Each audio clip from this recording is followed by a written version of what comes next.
Donc il y a beaucoup de fièvre depuis jeudi qui passent pas avec le Doliprane, c'est ça? Ok. Ayoub, 1 an, vient d'être admis à l'hôpital pour enfants. Sa maman est inquiète. Depuis 4 jours, il a des difficultés pour respirer et déshydraté. Vous arrivez à lui donner à manger ou c'est difficile? Chaque fois il mange, il vomit. Ok, bon, on a mis une perfusion pour l'hydrater et on va faire une prise de sang pour regarder Pour le médecin, Ayoub présente des symptômes grippaux. Il doit rester sous surveillance. Les urgences, la pédiatrique sont sursaturées actuellement par les épidémies hivernales, comme on les appelle. Il y a à la fois la bronchiolite due au virus VRS et la grippe là, qui est en train d'exploser en ce moment, avec voilà, des enfants qui arrivent effectivement très fébriles, très fatigués. Les entrées aux urgences pédiatriques ont augmenté depuis une semaine. 170 à 200 passages par jour, contre 120 habituellement. Et pour les parents, jusqu'à 4 heures d'attente.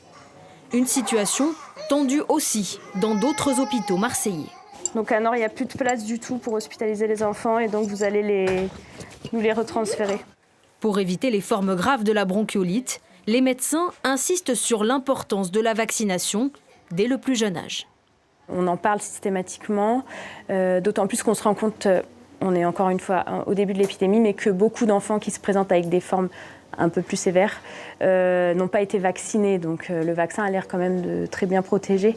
Donc c'est pour ça qu'on insiste aussi sur la vaccination.